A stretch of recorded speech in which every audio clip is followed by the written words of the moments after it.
Let's move over to the big story yesterday, which was CNN President Jeff Zucker, who has almost single-handedly destroyed CNN. People think, oh, it's Jeffrey Toobin masturbating that's destroying CNN. It's Chris Cuomo and his brother with the big Q-tip destroying CNN. It's Don Lemon pretending to be a journalist destroying CNN. Well, somebody's in charge of all of these people, and that's the guy by the name of Jeff Zucker, who's been a TV executive for decades already. He was pretty well respected in the industry, but he has single-handedly just demolished CNN. The ratings were absolutely terrible, everything else. Well, yesterday, out of nowhere, while we were live on air right here, he stepped down. We've got some info from the Associated Press.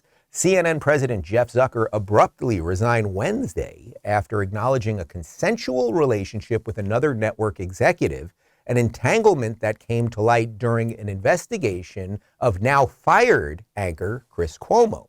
I acknowledge the relationship had evolved in recent years, Zucker wrote in a memo announcing the end of his 9-year tenure. I was required to disclose it when it began, but I didn't. I was wrong. In a statement, Zucker said he wished that his tenure at CNN had ended differently, but it was an amazing run and I loved every minute. So let's just do the last part first. I mean, by amazing run, I mean, he destroyed CNN. CNN is a punchline. It's a joke. The reason that mainstream media goes after Joe Rogan every day is because Joe Rogan is bigger than CNN, no matter how big Brian Stelter's head is or how big he says their newsroom is, as we covered yesterday. He destroyed the place. I don't care about the specifics of what he did. And if he's in love with this woman, like, and she loves him, it's like, good for you guys. Like, that's just fine.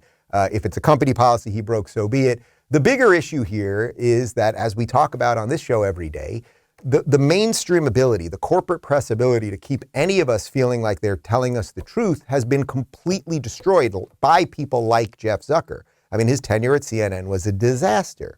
So even though it's kind of good, let's say, for a guy like me, right? Like, I just tell you what I think. You can agree or not agree. You can watch or not watch. You can share a video or not watch. But because they're so bad, it does drive people to us, right? So on one hand, it's like, all right, let them keep crumbling. But I truly mean this. It would be much better for the country as a whole. And I don't believe, I'm not like one of these Pollyannish people that believes that you can just magically make everybody come together and have these kumbaya moments, especially anymore. Maybe there were ways to do it before the internet or maybe 10 or 15 years ago, something like that. I don't think you can do it anymore. But would it be better if, when people turned on what was the most trusted name in news, that it was trusted?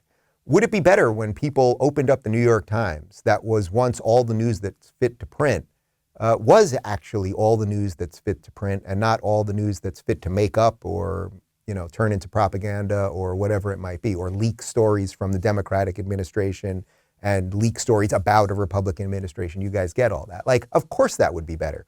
So if you're somebody that's going to maybe take the interim job at CNN, I wish you luck. I really do.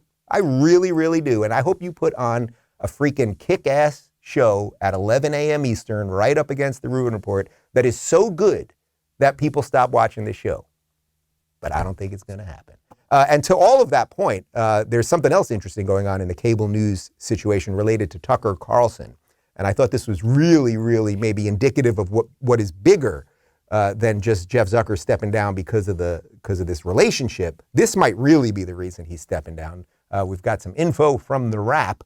In October, Tucker Carlson's 9 p.m. Eastern program was the top cable news show among Democrats in the advertiser-coveted age range of 25 to 54. Fox News also commanded the largest number of independents in the key news demo during primetime and total day hours. 55% of those 25 to 54 watched the network in primetime, compared to CNN's 23% and MSNBC's 22%.